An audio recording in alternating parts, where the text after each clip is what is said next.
Time.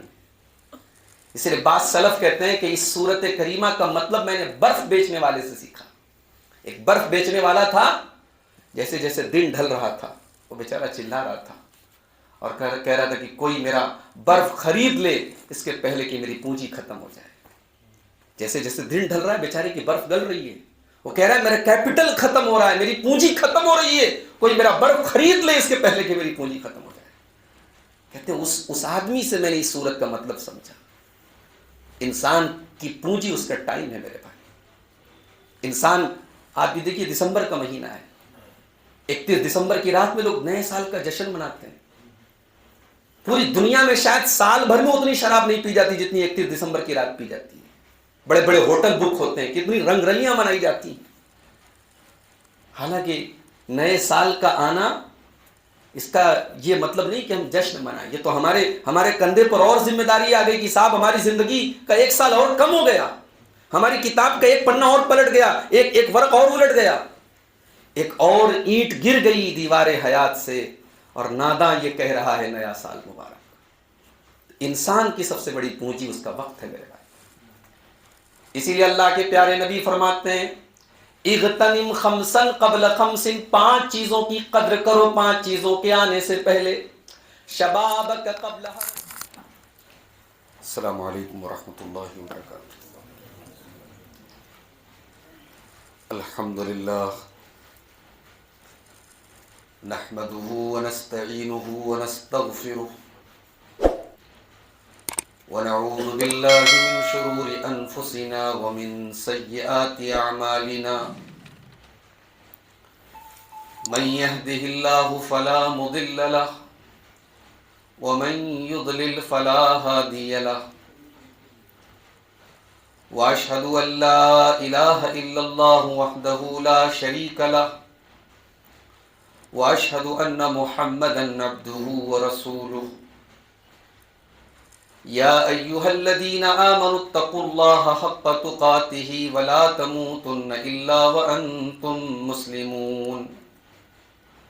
يا ايها الناس اتقوا ربكم الذي خلقكم من نفس واحده وخلق منها زوجها وبث منهما رجالا كثيرا ونساء واتقوا الله الذي تساءلون به والأرحام إن الله كان عليكم رقيبا. يا أيها الذين آمنوا اتقوا الله وقولوا قولا سديدا يصلح لكم أعمالكم ويغفر لكم ذنوبكم ومن يطع الله ورسوله فقد فاز فوزا عظيما. أما بعد فإن خير الحديث كتاب الله وخير الهدي هدي محمد صلى الله عليه وسلم وشر الأمور محدثاتها وكل محدثة بدعة وكل بدعة ضلالة وكل ضلالة في النار. اعوذ باللہ من الشیطان الرجیم. بسم اللہ الرحمن الرحیم. والعصر ان الانسان لفی خسر الا الذین آمنوا وعملوا الصالحات وتواصوا بالحق وتواصوا بالصبر. محترم علماء کرام، بزرگوں اور دوستوں، نوجوان ساتھیوں، اللہ کی توفیق سے آج راجہ پورہ کی اس مسجد میں پہلی مرتبہ اس دینی پروگرام کا انعقاد کیا گیا ہے. ذمہ داروں کی یہ خواہش ہے کہ یہاں پہ جلد سے جلد جمعہ بھی قائم ہو. اللہ اس کی بھی توفیق دے، اس کو بھی آسان کرے. بڑی خوشی کی بات ہے اور بڑی بابرکت یہ محفل ہے. ابھی آپ نے دل کی سختیوں اور اس کے اسباب کے تعلق سے برادر گرامی شیخ ظفر نعمان مکی صاحب کی پرمغز تقریر سماعت کی. اللہ ہم سب کو اپنے دل پر توجہ دینے کی توفیق عطا فرمائے. آمین. خطبہ مسنونہ کے بعد قرآن کریم کی سب سے چھوٹی صورتوں میں سے ایک صورت سورۃ العصر کی تلاوت کی گئی. یہ قرآن کی 114 صورتوں میں 103 نمبر کی سورت ہے اور اس کے اندر ٹوٹل 3 آیتیں ہیں. بہت چھوٹی سورت ہے یہ، مگر اس کی اہمیت کا اندازہ اس سے لگائیے کہ صحابہ کرام جب ایک دوسرے سے ملاقات کرتے تھے تو سلام بعد میں کرتے تھے، پہلے سورہ عصر کی تلاوت کرتے تھے. بالکل صحیح روایت ہے، بیہقی اور طبرانی کی صحیح روایت ہے کہ ایک صحابی جب دوسرے صحابی سے ملتے تھے، یقرأ احدہما علی الآخر سورۃ العصر، تو سامنے والے کو سورہ عصر پڑھ کے سناتے تھے، پھر وہ بھی سناتا تھا. ثم یسلم احدہما علی الآخر، پھر سلام کرتے تھے. یعنی اس سورت کے اندر ایسی کیا خاص بات ہے کہ صحابہ کرام سلام کے پہلے یہ سورت پڑھتے تھے، ریمائنڈر کرتے تھے میں آپ کو سنا رہا ہوں، آپ مجھے سنائیں. کچھ تو ہے اس کے اندر. امام شافعی رحمۃ اللہ علیہ اس سورت کے بارے میں کہتے ہیں کہ لو ما انزل اللہ علی خلقہ حجۃ الا هذه السورۃ لکفتهم. اللہ تبارک و تعالیٰ نے اپنے بندوں کے لیے پورے قرآن کی 113 سورتیں اور نازل نہ کی ہوتی، صرف یہی ایک سورت نازل کی ہوتی تو بندے یہ نہیں کہہ سکتے تھے کہ اللہ تو نے ہدایت نہیں دی. پوری ہدایت اس کے اندر موجود تھی، کافی ہوتی ہے ایک سورت. علماء کہتے ہیں کہ اس سورت کے اندر اللہ نے دین کے تمام اصولوں کو اکٹھا کر دیا ہے، دین کی بنیادوں کو اکٹھا کر دیا ہے. دین کس چیز کا نام ہے اس سورت کے اندر اللہ نے بتا دیا ہے. آئیے دیکھتے ہیں اس سورت کریمہ کو. بسم اللہ الرحمن الرحیم. والعصر، قسم ہے زمانے کی، ان الانسان لفی خسر، بے شک تمام کے تمام انسان گھاٹے میں ہیں، خسارے میں ہیں، لاس میں ہیں. یہاں اللہ تعالیٰ نے قسم کھائی والعصر. ایک سوال تو یہ پیدا ہوتا ہے کہ اللہ قسم کھا رہا ہے. بھئی دنیا میں ہم قسم کیوں کھاتے ہیں؟ سامنے والے کے بارے میں جب ہمیں یہ ڈاؤٹ ہو کہ میری بات اگر ہم نارملی بات کریں گے تو نہیں مانے گا، تو ہم قسم کھاتے ہیں اپنی بات کی تاکید کے لیے. کیا نعوذ باللہ اللہ تعالیٰ کو ایسا ڈاؤٹ ہے؟ نہیں. ومن اصدق من اللہ حدیثا، اللہ سے بڑھ کے سچا کون ہے؟ اور اللہ اگر کوئی بات کہہ رہا ہے ہم نہ مانے، اللہ کو کیا فرق پڑتا ہے؟ ساری کائنات اگر اللہ کی عبادت کرے، اللہ کی حکومت میں کوئی زیادتی نہیں ہو سکتی، اور ساری کائنات اللہ کو نہ مانے، اللہ کی حکومت میں کوئی کمی نہیں ہو سکتی. تو اللہ تبارک و تعالیٰ قسم کھا رہا ہے یہ بتانے کے لیے کہ جو میں بات بتا رہا ہوں میرے بندوں، یہ تمہارے لیے بہت امپورٹنٹ ہے. اور یہاں ایک بات اور نوٹ کر لیجیے، اللہ جس کی چاہے قسم کھا سکتا ہے، مگر ہم اللہ کے علاوہ کسی اور کی قسم نہیں کھا سکتے. من حلف بغیر اللہ فقد اشرک، اللہ کے علاوہ کسی اور کی قسم کھانا شرک ہے. لوگ بیوی کے سر پہ ہاتھ رکھ کے کہتے ہیں تیری قسم کھاتا ہوں، بچے کی قسم کھاتے ہیں لوگ. حرام ہے، یہ شرک ہے. بلکہ قرآن کی قسم بھی نہیں کھانا چاہیے. علماء کہتے ہیں کہ قرآن کی قسم آپ زبانی کھا سکتے ہیں، جیسے آپ اللہ کی قسم کھاتے ہیں، آپ ایسے کہہ سکتے ہیں قرآن کی قسم، کیونکہ قرآن اللہ کا کلام ہے. تو جیسے اللہ کی قسم کھا سکتے ہیں، اللہ کے کلام کی بھی قسم کھا سکتے ہیں. مگر قرآن کو ہاتھ میں لے کے قرآن کی قسم نہیں کھانا چاہیے، کیونکہ قرآن جو ہمارے ہاتھ میں ہے وہ اللہ کا کلام نہیں. اس کے اندر جو بات لکھی ہے وہ اللہ کا کلام ہے. جو ہمارے ہاتھ میں قرآن ہے وہ تو کاغذ کا ہے، وہ تو اللہ کی مخلوق ہے. اس کے اندر جو باتیں لکھی ہیں وہ اللہ کا کلام ہے. اس لیے علماء کہتے ہیں کہ ہاتھ ہمارے یہاں اس قسم کو سب سے اعلیٰ قسم مانا جاتا ہے. چلو میں قرآن اٹھاؤ، ہے نا، دو بھائیوں میں جھگڑا ہوا، چلو قرآن اٹھاؤ. تو قرآن کوئی اٹھا لے تو لوگ کہتے ہیں ہاں اس کی بات مان لی جائے گی. غلط ہے یہ طریقہ غلط، یہ رواج غلط ہے. قرآن کو ہاتھ میں لے کے قسم نہیں کھانا چاہیے. کبھی صحابہ نے کبھی قرآن ہاتھ میں لے کے قسم نہیں کھائی. اللہ کے علاوہ کسی اور کی قسم نہیں کھا سکتا. اللہ جس کی چاہے قسم کھا سکتا ہے. اب اللہ جب کسی چیز کی قسم کھاتا ہے تو دو مقصد ہوتا ہے. ایک تو یہ بتانے کے لیے کہ میں جو بات کہنے جا رہا ہوں بہت اہم ہے، اور دوسرے اللہ جس چیز کی قسم کھاتا ہے وہ چیز بہت اہم ہوتی ہے.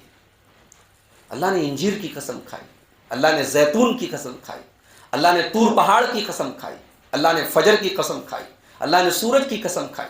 تو اللہ جس چیز کی بھی قسم کھاتا ہے وہ چیز بڑی اہم ہوتی ہے. تو یہاں اللہ کس چیز کی قسم کھا رہا ہے؟ والعصر، زمانے کی قسم. اللہ زمانے کی قسم کیوں کھا رہا ہے؟ اس لیے کہ سب کچھ زمانے ہی میں تو ہو رہا ہے. یہ رات اور دن کی گردش ہی میں سب کچھ ہو رہا ہے. یہ زمانہ اللہ ہی نے بنایا ہے، وقت اللہ ہی نے بنایا ہے. تو اللہ نے یہاں ٹائم کی قسم کھائی ہے، اور انسان کی سب سے بڑی پونجی اس کا ٹائم. اس لیے بعض سلف کہتے ہیں کہ اس سورت کریمہ کا مطلب میں نے برف بیچنے والے سے سیکھا. ایک برف بیچنے والا تھا، جیسے جیسے دن ڈھل رہا تھا وہ بیچارہ چلا رہا تھا اور کہہ رہا تھا کہ کوئی میرا برف خرید لے اس کے پہلے کہ میری پونجی ختم ہو جائے. جیسے جیسے دن ڈھل رہا ہے بیچارے کی برف گل رہی ہے. وہ کہہ رہا ہے میرا کیپٹل ختم ہو رہا ہے, میری پونجی ختم ہو رہی ہے, کوئی میرا برف خرید لے اس کے پہلے کہ میری پونجی ختم ہو جائے. کہتے ہیں اس آدمی سے میں نے اس صورت کا مطلب سمجھا. انسان کی پونجی اس کا ٹائم ہے میرے بھائی. انسان آپ بھی دیکھیے دسمبر کا مہینہ ہے, 31 دسمبر کی رات میں لوگ نئے سال کا جشن مناتے ہیں. پوری دنیا میں شاید سال بھر میں اتنی شراب نہیں پی جاتی جتنی 31 دسمبر کی رات پی جاتی ہے. بڑے بڑے ہوٹل بک ہوتے ہیں, کتنی رنگ رلیاں منائی جاتی ہیں. حالانکہ نئے سال کا آنا اس کا یہ مطلب نہیں کہ ہم جشن منائیں. یہ تو ہمارے کندھے پر اور ذمہ داری آ گئی کہ صاحب ہماری زندگی کا 1 سال اور کم ہو گیا, ہماری کتاب کا ایک پنا اور پلٹ گیا, ایک ورق اور الٹ گیا, ایک اور اینٹ گر گئی دیوار حیات سے, اور ناداں یہ کہہ رہا ہے نیا سال مبارک. انسان کی سب سے بڑی پونجی اس کا وقت ہے میرے بھائی. اسی لیے اللہ کے پیارے نبی فرماتے ہیں اغتنم خمسا قبل خمس, 5 چیزوں کی قدر کرو 5 چیزوں کے آنے سے پہلے. شبابک قبل حرمک, اپنی جوانی کی قدر کرو بڑھاپے کے آنے سے پہلے. وصحتک قبل سقمک, اپنی تندرستی کی قدر کرو بیماری کے آنے کے پہلے. کتنے لوگ ہیں کل تک صحت مند تھے, اچھے خاصے تھے, چلتے تھے پھرتے تھے, آج بستر پڑے صاحب, موت کی زندگی کی گھڑیاں گن رہے ہیں, موت کا انتظار کر رہے ہیں. اگر اللہ نے آپ کو صحت دی ہے میرے بھائی, اللہ کا شکر ادا کیجیے اور اس تندرستی کی قدر کیجیے. وَغِنَاكَ قَبْلَ فَقْرِكَ, اپنی دولت کی قدر کرو اس کے پہلے کہ تم فقیر ہو جاؤ. آج آپ دوسروں کو دینے کے لائق ہیں, کہیں ایسا نہ ہو کہ کل لینے کے لائق ہو جائیں. آج دوسرے آپ کے آگے ہاتھ پھیلاتے, اللہ نہ کرے وہ حالات نہ آ جائے کہ آپ کو کسی کے آگے ہاتھ پھیلانا پڑے.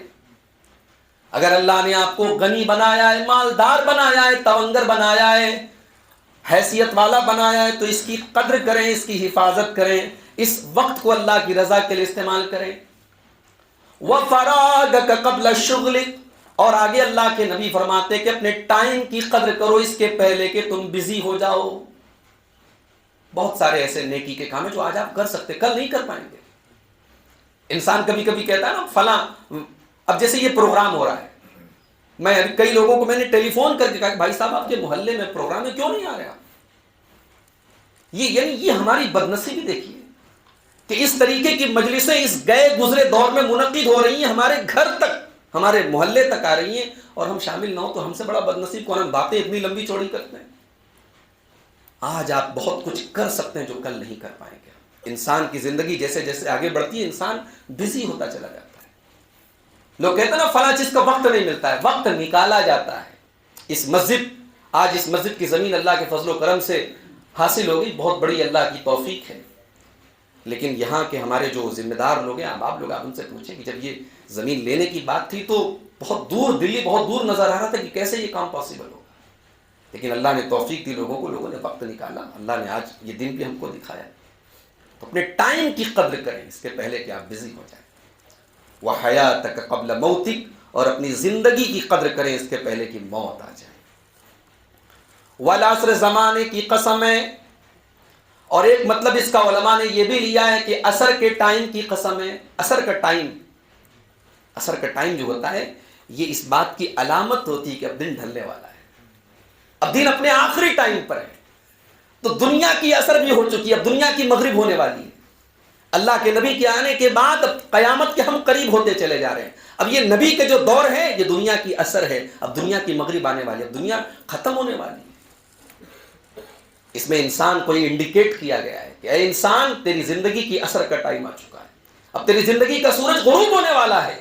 اب آپ عبداللہ ابن عمر کی جو حدیث آپ نے سنی, اسی حدیث کو یہاں آپ یاد کر لیجیے کہ شام ہو جائے تو صبح کا انتظار مت کرو, صبح ہو جائے تو شام کا انتظار مت کرو. ہر شام کو یہ سوچ کر کے سو جاؤ کہ آج اگر مر گئے تو کس حال میں مریں گے. اور اللہ کے نبی فرماتے ہیں کل عبد یبعث علی ما مات علیہ, بندہ جس حال میں مرے گا اسی حال میں کل قیامت کے دن اٹھایا جائے. جب بھی دل کوئی گناہ کا کام کرنے کا ارادہ کرے میرے بھائی, آپ سوچئے کہ اسی حال میں اگر اللہ نے اٹھا لیا تو ہم کیا جواب دیں گے. عصر کی قسم. اور بعض علماء کہتے ہیں کہ یہاں عصر سے مراد عصر کی نماز ہے. پانچوں ٹائم کی نماز میں جو عصر کی نماز ہے وہ بیچ کی نماز ہے. اسی لیے اللہ نے عصر کی نماز کی خاص طور سے تاکید کی ہے. حافظوا علی الصلوات والصلاۃ الوسطی، تمام نمازوں کی حفاظت کرو، خاص طور سے بیچ والی نماز کی، عصر کی نماز کی. عصر کی نماز کے بارے میں اللہ کے نبی فرماتے ہیں جس کی عصر کی نماز چھوٹ گئی، من فاتہ صلاۃ العصر، جس کی عصر کی نماز چھوٹ گئی، فکأنما وطر اہلہ ومالہ، گویا کہ اس کا مال ہلاک ہو گیا، اس کے اہل و عیال ہلاک ہو گئے. عصر کی نماز عام طور سے دو وجہ سے چھوٹتی ہے، یا تو آدمی دوپہر میں قیلولہ کر رہا ہے، سو رہا ہے، چھوٹ گئی، یا پھر آدمی کاروبار میں بزی ہے، مارکیٹ میں بزی ہے، چھوٹ گئی. یا تو آرام کی وجہ سے چھوٹتی ہے یا کام کی وجہ سے چھوٹتی ہے. عصر کی نماز، اسی لیے فجر اور عصر ان دو نمازوں کی بڑی تاکید ہے. من صلی البردین دخل الجنہ، جو دو ٹھنڈی نمازوں کو پڑھتا ہے وہ ضرور جنت میں جائے گا. تو عصر سے مراد یہاں عصر کی نماز بھی ہو سکتی. تو زمانے کی قسم یا عصر کے ٹائم کی قسم یا عصر کی نماز کی قسم. ان الانسان لفی خسر، بے شک تمام کے تمام انسان گھاٹے میں ہے. خسر کہتے ہیں ایسا گھاٹا جس کی ریکوری نہ ہو سکے، ایسا لاس، ایسا نقصان جس کی تلافی نہ ہو سکے، جس کو پورا نہ کیا جا سکے. دنیا میں آپ کاروبار کرتے ہیں، گھاٹا ہوا، کل پروفٹ ہوگا، لیکن یہاں اللہ جس لاس کی بات کر رہا ہے، یہ لاس، اس کی ریکوری نہیں ہو سکتی. یہ کون سا لاس ہے؟ یہ آخرت کا لاس ہے. یہ آخرت کا لاس ہے میرے بھائی. اللہ نے قرآن کے 18ویں پارے میں سورہ مومنون میں فرمایا فَمَن ثَقُلَتْ مَوَازِينُهُ فَأُولَٰئِكَ هُمُ الْمُفْلِحُونَ، جس کا نام اعمال، نیکیوں کا نام اعمال، نیکیوں کا پلڑا بھاری ہوگا، وہ کامیاب ہونے والوں میں سے ہوگا. وَمَنْ خَفَّتْ مَوَازِينُهُ فَأُولَٰئِكَ الَّذِينَ خَسِرُوا أَنفُسَهُمْ فِي جَهَنَّمَ خَالِدُونَ، اور جن کا نام اعمال، جن کی نیکیوں کا پلڑا ہلکا ہوگا اور گناہوں کا پلڑا بھاری ہوگا، وہ خسارہ اٹھانے والے، نقصان اٹھانے والوں میں سے ہوں گے، وہ جہنم میں رہیں گے. اصل خسارہ یہ ہے کہ آپ کی آخرت برباد ہو جائے. دنیا میں لاکھوں کروڑوں کما لیا، پراپرٹی بنا لی، بچے سکون سے ہیں، آپ کا فیوچر اسٹیبلش ہو گیا، سب کچھ ہے، آخرت میں کہاں رہیں گے آپ؟ ان الانسان لفی خسر، بے شک تمام کے تمام انسان گھاٹے میں. اللہ نے انسان کہا، آدم کے سارے بیٹے اس میں آ گئے، گورا، کالا، لمبا، ناٹا، عربی، عجمی، پوری دنیا کے انسان اس میں آ گئے، تمام کے تمام انسان گھاٹے میں.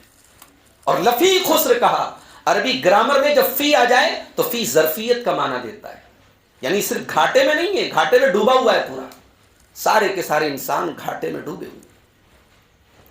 الا الذين امنوا وعملوا الصالحات وتواصوا بالحق وتواصوا بالصبر، تمام کے تمام انسان گھاٹے میں ہیں، مگر چار صفتیں جن کے اندر پائی جائیں وہ گھاٹے میں نہیں ہیں. چار چیزیں جن کے اندر پائی جائیں وہ گھاٹے میں نہیں ہیں، وہ پروفٹ میں ہیں، وہ فائدے میں ہیں. الا الذين امنوا، سب سے پہلی چیز کہ وہ ایمان والے بن جائیں. اللہ اکبر، ایمان دنیا کی سب سے قیمتی پونجی ہے. ایمان، شکر کیجیے اللہ کا، آپ کے پاس ایمان ہے، آپ کے پاس توحید ہے. بڑے بڑے ارب پتی قیامت کے دن ترسیں گے اس دولت کے لیے جو آپ کے پاس ہے. الا الذین آمنوا، بھائی بینک کا چیک ہے، اس پر آپ 1 کروڑ روپیہ لکھ دیجیے، لیکن جس کا اکاؤنٹ ہے اس کی سگنیچر ہی نہ ہو، لیتے رہیے آپ چیک. کیا مطلب اس چیک کا؟ اللہ کے اعمال کی چیک پر سگنیچر ایمان کا ہوگا. ایمان کے بغیر اللہ تعالیٰ کے یہاں کسی عمل کا کوئی مطلب نہیں. قرآن کا 15واں پارہ اٹھائیے. من کان یرید العاجلۃ عجلنا له فیہا ما نشاء لمن نرید. میرے بندو، اگر تم دنیا کے طلبگار ہو تو ٹھیک ہے، دنیا تو ہم دیں گے، جس کو چاہیں گے اور جتنی چاہیں گے دنیا دیں گے. ثم جعلنا له جہنم یصلاها مذموما مدحورا، لیکن اگر صرف دنیا کے طلبگار ہو تو جہنم ملے گی. وَمَنْ أَرَادَ الْآخِرَةَ وَسَعَى لَهَا سَعْيَهَا وَهُوَ مُؤْمِنٌ فَأُولَٰئِكَ كَانَ سَعْيُهُمْ مَشْكُورًا. لیکن ہاں، اگر آخرت چاہیے تو آخرت کے لیے 3 کام کرنا پڑے گا. وَمَنْ أَرَادَ الْآخِرَةَ، آخرت کے لیے ارادہ کرنا پڑے گا. آخرت، بھئی جنت آپ کو ایسے نہیں ملے گی، جنت کے لیے ارادہ کرنا پڑے گا. وَسَعَى لَهَا سَعْيَهَا، اور اس کے لیے کوشش کرنی پڑے گی، وَهُوَ مُؤْمِنٌ، اور ایمان والا بننا پڑے گا، ارادہ کرنا پڑے گا، کوشش کرنی پڑے گی اور ایمان والا بننا پڑے گا۔ یہ تین چیزیں اگر آپ کے اندر ہیں فَأُولَٰئِكَ كَانَ سَعْيُهُم مَّشْكُورًا، آپ کی نیکیوں کی اللہ کے یہاں پوری پوری قدر کی جائے گی۔ اللہ کے یہاں نیکی کی قدر ایمان کے بغیر نہیں ہے میرے بھائی۔ قرآن کریم کے تیسرے پارے کی آخری آیت دیکھیے، ان الذين كفروا وماتوا وهم كفار فلن يقبل من احدهم ملء الارض ذهبا ولو افتدى به اولئك لهم عذاب اليم وما لهم من ناصرين۔ جو لوگ توحید کے بغیر دنیا سے چلے گئے، ایمان کے بغیر دنیا سے چلے گئے، قیامت کے دن وہ زمین بھر کے سونا اللہ کی بارگاہ میں لے کے آئیں گے کہ اللہ یہ سونا میں لے کے آیا ہوں، اس کو تو لے لے اور مجھے عذاب سے بچا لے۔ اللہ کہتا نہیں، زمین بھر کے سونا تم لے کے آئے، ایمان کہاں ہے؟ ویئر از دا ایمان؟ ایمان کہاں ہے؟ وہ ایمان دنیا کی سب سے بڑی پونجی ہے، الا الذین آمنوا۔ اب ایمان کس کو کہتے ہیں؟ تو یاد رکھیے ایمان کے 6 ارکان ہیں، 6 چیزوں کو آپ کو ماننا ہے اور ویسے ماننا ہے جیسے اللہ اور اس کے رسول نے کہا ہے۔ ان تؤمن باللہ وملائکتہ وکتبہ ورسلہ والقدر خیرہ وشرہ، اللہ پر ایمان لانا ہے، اس کی کتابوں پر، اس کے رسولوں پر، اس کے فرشتوں پر، تقدیر پر اور قیامت کے دن پر۔ 6 چیزوں پر ایمان لانا ہے جیسے اللہ نے کہا ہے، جیسے رسول نے کہا ہے۔ الا الذین آمنوا، تمام کے تمام انسان گھاٹے میں سوائے ان لوگوں کے جو ایمان لائے، وعملوا الصالحات، اور نیک عمل کیا۔ اللہ نے یہ نہیں کہا عمل کیا، اللہ نے کہا عملوا الصالحات، نیک عمل کیا۔ اللہ کے ہر عمل نہیں چلے گا، اللہ کے کوانٹٹی نہیں، اللہ کی کوالٹی ہونی چاہیے۔ الذی خلق الموت والحیات لیبلوکم ایکم احسن عملا، اللہ نے موت اور زندگی کا سسٹم اس لیے بنایا تاکہ وہ یہ دیکھے کہ کون اچھا عمل کرتا ہے۔ آپ کا عمل کتنا ہے یہ میٹر نہیں کرتا، آپ کا عمل کیسا ہے یہ میٹر کرتا ہے۔ تو آپ کا عمل عمل صالح ہونا چاہیے، اور عمل صالح کب ہوگا؟ جب اس کے اندر 2 شرطیں پائی جائیں، ایک یہ کہ آپ کا عمل صرف اللہ کے لیے ہو، اخلاص ہو اس کے اندر، اور دوسرے یہ کہ وہ عمل اللہ کے پیارے نبی صلی اللہ علیہ وسلم کے طریقے کے مطابق ہو۔ اگر اخلاص نہیں ہے تو ریاکاری ہے، اور نبی کے طریقے پر نہیں ہے تو بدعت ہے۔ تو ریاکاری بھی نہیں چلے گی، بدعت بھی نہیں چلے گی، اخلاص ہونا چاہیے اور نبی کے طریقے پر ہونا چاہیے۔ وَتَوَاصَوْا بِالْحَقِّ، ایمان لے آئے، نیک عمل بھی کر لیا، اب تو جنت مل جانی چاہیے، کہا نہیں۔ اسلام اس کی تعلیم نہیں دیتا ہے کہ آپ اجالے میں ہیں، ساری کائنات اندھیرے میں، تو کیا فرق پڑتا ہے؟ نہیں، اگر آپ کے گھر میں اجالا ہے اور آپ کے پڑوسی کے گھر میں اندھیرا ہے تو آپ سے پوچھا جائے گا۔ صرف ایمان اور عمل صالح یہ کافی نہیں ہے خسارے سے بچنے کے لیے۔ وَتَوَاصَوْا بِالْحَقِّ، آپ کو وصیت کرنا ہے، آپ کو دعوت دینا ہے، آپ کو پہنچانا ہے۔ اگر آپ کے پاس توحید ہے تو مشرکوں کے پاس توحید پہنچانا ہے، اگر آپ سنت پر ہیں تو بدعت کرنے والوں تک سنت کو پہنچانا ہے، اگر آپ کے پاس نبی کا طریقہ ہے تو جو نبی کے طریقے پر نہیں ان کو بتانا ہے کہ نبی کا طریقہ کیا ہے۔ وَتَوَاصَوْا بِالْحَقِّ، اور علماء کہتے ہیں تواصو کا لفظ آیا ہے، اللہ نے تواصو کا لفظ استعمال کیا۔ تواصو کے اندر آپس میں تعاون ہونا چاہیے۔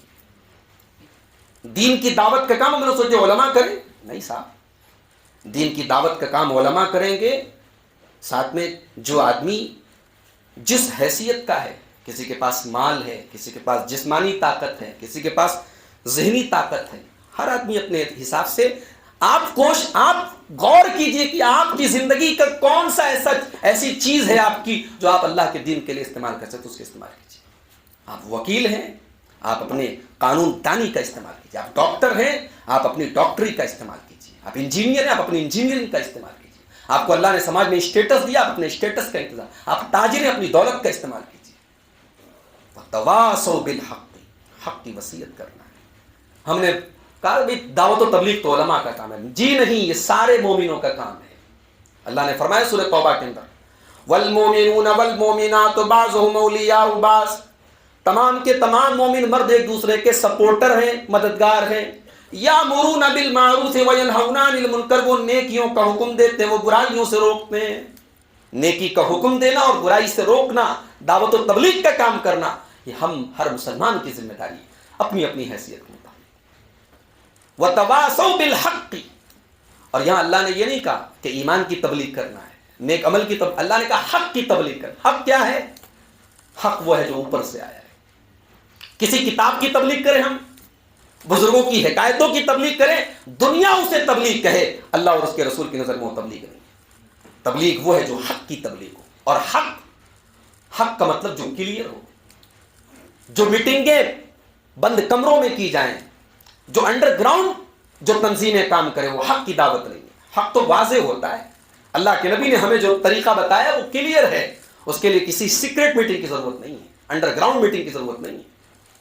ترکتکم علی المحجۃ البیضاء, اے میری امت کے لوگوں, میں نے تم کو بالکل کلیئر راستے پر چھوڑا ہے. اس میں کوئی بات سیکرٹ نہیں ہے, کوئی بات بند کمرے میں کی جانے لائق نہیں.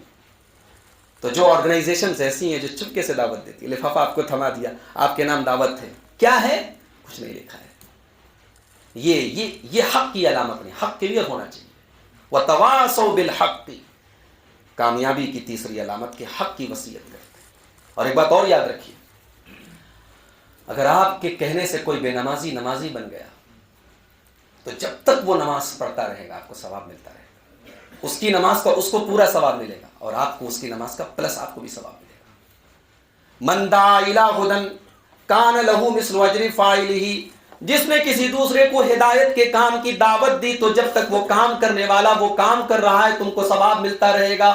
ومن دعا الی ضلالۃ, اور اگر تم نے کسی کو گمراہی کی دعوت دی, آپ کے کہنے سے کوئی مشرک ہو گیا, کوئی بدعتی ہو گیا, کوئی دین سے بدک گیا, تو جب تک وہ غلط کام کرتا رہے گا اس کا وبال آپ کے سر پر پڑتا رہے گا.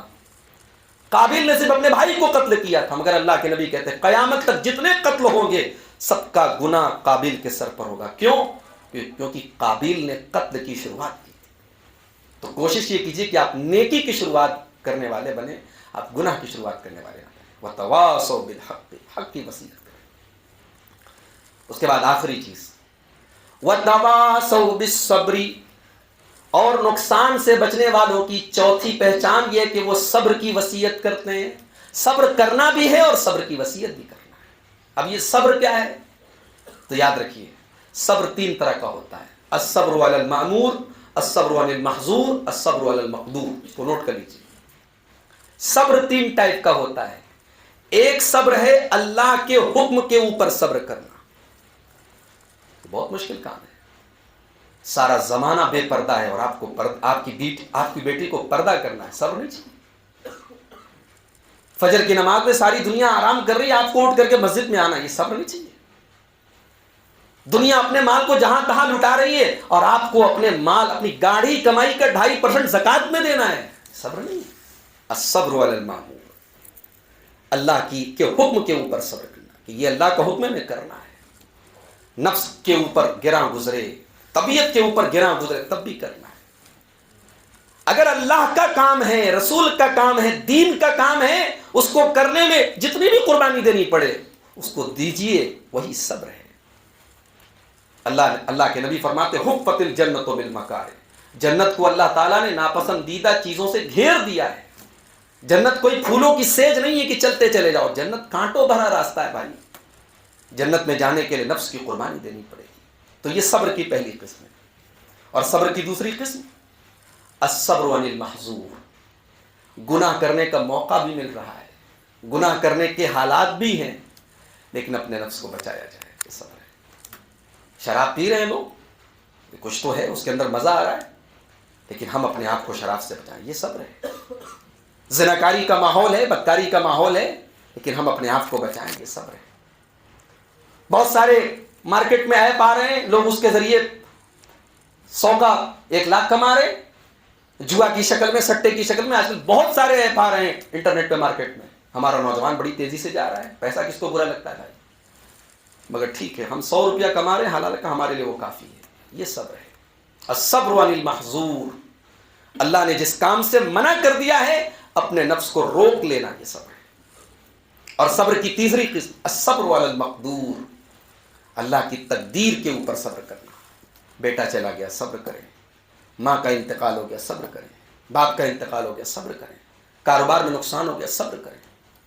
وَلَنَبْلُوَنَّكُمْ بِشَيْءٍ مِّنَ الْخَوْفِ وَالْجُوعِ وَنَقْصٍ مِّنَ الْأَمْوَالِ وَالْأَنفُسِ وَالثَّمَرَاتِ وَبَشِّرِ الصَّابِرِينَ, ہم تمہیں ضرور آزمائیں گے جان کی کمی سے, مال کی کمی سے, پھلوں کی کمی سے, اور اے نبی آپ بشارت سنا دیجئے صبر کرنے والوں کو، الذین اذا اصابتهم مصیبۃ قالوا انا للہ وانا الیہ راجعون، صبر کرنے والوں کی پہچان یہ کہ ان کے اوپر جب بھی کوئی مصیبت آتی ہے ان کی زبان سے بس ایک ہی جملہ نکلتا ہے، انا للہ وانا الیہ راجعون، بے شک ہم اللہ کے لیے ہیں اور اللہ ہی کی طرف جانے والے ہیں۔ یہ پڑھتے ہیں انا للہ وانا الیہ راجعون، یہ صرف مرنے پر نہیں پڑھنا ہے بھائی، کوئی بھی نقصان ہو، کوئی بھی مصیبت آئے، اس کو پڑھ لیا کرو اور اس کو عقیدے کے ساتھ پڑھا کرو۔ اس کو صرف زبانی مت پڑھو، عقیدے کے ساتھ پڑھو، اس کو سمجھ کے پڑھو۔ اس کا مطلب کیا ہے؟ انا للہ we are the property of Allah, ہم اللہ کی پراپرٹی، ہمارا مالک اللہ ہے، ہمارا سب کچھ اللہ کا ہے۔ اس نے بیٹا دیا تب بھی اس کا شکر ہے۔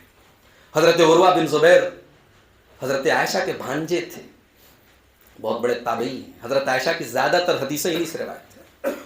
عروہ بن زبیر سفر میں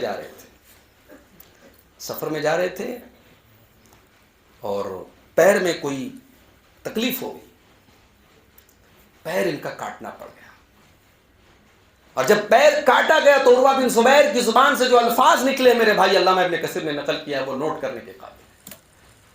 کہا کہ اے اللہ، جو تو نے دیا ہے اس پر بھی تیرا شکر ہے اور جو تو نے لے لیا اس پر بھی تیرا شکر ہے۔ اے اللہ، اگر آج ایک پیر میرا کاٹا گیا تو میرا ایک پیر اور 2 ہاتھ سلامت ہیں، اگر تو چاہتا تو یہ بھی سلامت نہ رہتے۔ اللہ، یہ ہے تو میرے 2 ہاتھ اور 1 پیر تو سلامت ہے، تیرا شکر ہے۔ دمشق پہنچے تو اپنے ایک بیٹے کے انتقال کی خبر آئی، لوگوں نے سوچا اب شاید عروہ بن زبیر کی زبان سے کچھ شکوہ کے کلمات نکلے۔ کہا کہ اے اللہ، تو نے جو دے دیا اس پر بھی تیرا شکر ہے، جو تو نے لے لیا اس پر بھی تیرا شکر ہے۔ میرے تو 9 بیٹے ہیں، ایک بیٹے کو تو نے لے لیا، تیری مرضی تھی، تیری مشیت تھی۔ اے اللہ، 8 بیٹے تو نے دیے ہیں، میں تیرا شکر ادا کرتا ہوں۔ یہ ہے صبر، یہ ہے صبر۔ اللہ کے پیارے نبی نے اپنی زندگی میں 3 بیٹیوں کا جنازہ اٹھایا۔ کہتے ہیں نا دنیا کا سب سے بھاری جنازہ جو ہے والدین کے لیے اپنی اولاد کا جنازہ ہوتا ہے۔ اللہ کے نبی نے اپنی 3 بیٹیوں کا جنازہ اٹھایا تھا، اپنے سارے بچوں کو، اولاد نبینا کو بچپن میں مرتے ہوئے دیکھا تھا اللہ کے نبی۔ لیکن کیا اللہ کے نبی کے مشن میں کوئی فرق آیا؟ آپ ایموشنل ہو گئے کہ میرے ساتھ اتنی بڑی ٹریجڈی ہو گئی؟ آپ کا کام چلتا رہا۔ حضرت خدیجہ کا انتقال ہوا، قدم قدم پہ ساتھ دینے والے چچا کا انتقال ہوا، لیکن نبی کا مشن نہیں رکا۔ نبی کو ایسا لگا کہ میں تو ٹوٹ گیا ہوں۔ اللہ نے کہا وَالضُّحَىٰ وَاللَّيْلِ إِذَا سَجَىٰ مَا وَدَّعَكَ رَبُّكَ وَمَا قَلَىٰ۔ اے نبی، ایسا نہیں ہو سکتا، آپ کا رب آپ کو کبھی اکیلا نہیں چھوڑے گا، آپ کا رب آپ کے ساتھ۔ اپنے مشن میں لگے رہیے، اپنے کام میں لگے رہیے۔ وَتَوَاصَوْا بِالصَّبْرِ، صبر کی وصیت کرنا ہے۔ یہ بات نوٹ کر لو میرے بھائی، حق کی دعوت آپ دیں گے اور یہ امید کریں گے کہ لوگ آپ کا استقبال کریں گے تو آپ بہت بڑی غلط فہمی کے شکار ہیں۔ بھئی نبیوں سے اچھی تو آپ کی دعوت نہیں ہو سکتی نا، نبیوں سے اچھا انداز آپ کا نہیں ہو سکتا۔ نبیوں کا یہ حال تھا کہ نبیوں کو مذاق اڑایا گیا۔ کتنے ایسے نبی دنیا میں آئے کہ ان کے اوپر ایک آدمی ایمان لانے والا نہیں تھا۔ نوح علیہ السلام بیچارے 950 سال تک تبلیغ کرتے رہے اور ان کی کشتی میں گنے چنے علماء کہتے ہیں 70 یا 80 لوگ ان کی کشتی میں سوار ہوئے۔ 950 سال کی تبلیغ کا رزلٹ ہے کہ 70-80 لوگ ان کی کشتی میں سوار ہوئے۔ اللہ نے کہا وما آمن معه الا قلیل، نوح علیہ السلام کے ساتھ مٹھی بھر لوگ ایمان لائے۔ تو دعوت دین جو ہے یہ کام آپ کو کرتے رہنا ہے۔ ماننے والے مانیں گے، نہیں ماننے والے نہیں مانیں گے، صبر کرنا ہے آپ کو۔ وتواصوا بالصبر۔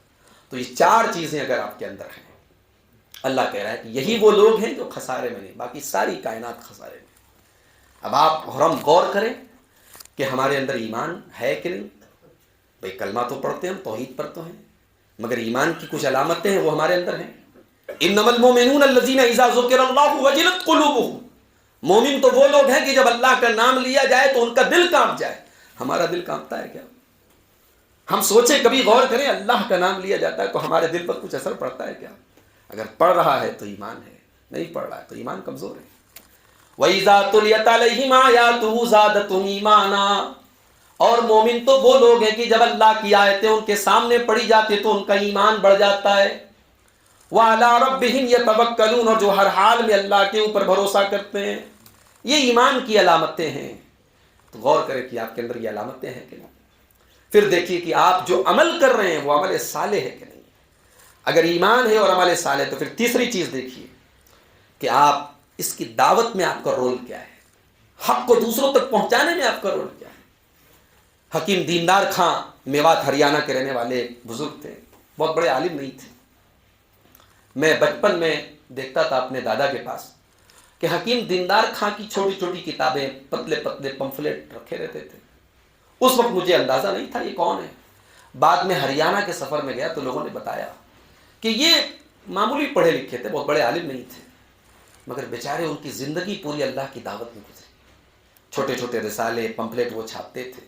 اس زمانے میں پڑھنے پڑھانے کا رواج تھا، موبائل وغیرہ نہیں تھا، سوشل میڈیا نہیں تھا، لوگ پڑھتے تھے.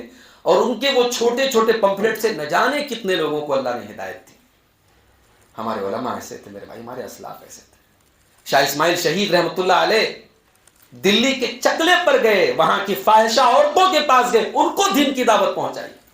شاہ اسماعیل شہید رحمۃ اللہ علیہ کی سیرت میں لکھا ہے کہ ایک مرتبہ مسجد میں درس دے رہے تھے، جامع مسجد میں ریگولر ان کا درس چلتا تھا. درس ختم ہو گیا، ایک آدمی آیا، شاہ صاحب نے پوچھا کیا بات ہے؟ بولا میں تو آپ کا درس سننے آیا تھا. کہ کوئی بات نہیں، بیٹھ جاؤ. شاہ صاحب نے پوری تقریر اس ایک آدمی کے لیے ریپیٹ کی.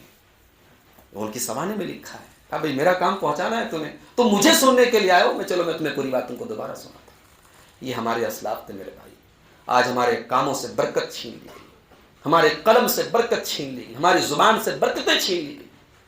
آج لوگ اعتراض کرتے ہیں صاحب، بڑی بڑی باتیں کرتے ہیں. کہنے والے یہاں تک کہتے ہیں کہ تحفۃ الاوزی میں کاپی پیسٹ ہے. ترمذی شریف کی ایک شرح ہے، مولانا عبد الرحمن مبارک پوری نے لکھی ہے. سعودی عرب میں اے سی کے کمروں میں بیٹھ کر اور کمپیوٹر پر کام کرنے والے چند ایسے ہمارے نوجوان قسم کے جو ہے لڑکے کہتے ہیں کہ صاحب اس دور میں جو لوگوں نے کتابیں لکھی ہیں وہ تو کاپی پیسٹ ہے، فتح الباری سے لے لیا، فلاں کتاب سے لے لیا. شرم آنی چاہیے میرے بھائی. آج آپ کے پاس کمپیوٹر ہے، ٹیکنالوجی ہے، آپ سیکنڈوں میں ادھر کی بات ادھر کی بات چیک کر سکتے ہیں. ان علماء نے اس دور میں حدیث کی کتابوں کی شرح لکھی تھی جب حدیثوں کا نام لینا جو ہے جرم مانا جاتا تھا. تو کسی کام کی ویلو اس کے ماحول کے حساب سے بھی ہوتی ہے. شاہ ولی اللہ محدث دہلوی نے کبھی اپنا عقیدہ کھول کر کے بیان نہیں کیا. ان کو مطلب ہر مسلک کے لوگ کہتے وہ ہمارے مسلک کے آدمی تھے، مگر شاہ ولی اللہ کا ایک احسان ہندوستان کے مسلمانوں کا ہمیشہ رہے گا کہ انہوں نے قرآن و حدیث کی جوت لگا دی. قرآن و حدیث کا چشمہ وہیں سے، ہندوستان میں جتنے حدیث پڑھانے والے ہیں سب کی سند جا کر کے وہیں پہنچتی ہے. اور قرآن کریم کا پہلا فارسی ترجمہ شاہ ولی اللہ محدث دہلوی نے کیا تھا. اس زمانے میں قرآن کا ترجمہ کیا تھا جس زمانے میں قرآن کا ترجمہ کرنا گناہ مانا جاتا تھا. تو کسی کام کا ویلیویشن آپ ایسے مت کیجیے صاحب. اگر مولانا عبد الرحمن مبارک پوری نے مان لیجیے تحفۃ الاوزی کے اندر کچھ باتیں ادھر ادھر سے لی، تو اس زمانے میں فتح الباری ہندوستان میں کتنے لوگوں کے پاس ہوتی تھی آپ یہ سوچیے. ہمارے بنارس کے مولانا علامہ ابو القاسم صاحب بنارسی رحمۃ اللہ علیہ کے زمانے میں ہم نے پڑھا کہ وہ بیروت سے کتابیں منگواتے تھے. اس زمانے میں بھائی ڈاک کا نظام کیسا تھا، کیسے منگاتے رہے ہوں گے. ان کی لائبریری کی جو کتابیں جامعہ سلفیہ میں آج بھی موجود ہیں، بڑی قیمتی قیمتی کتابیں.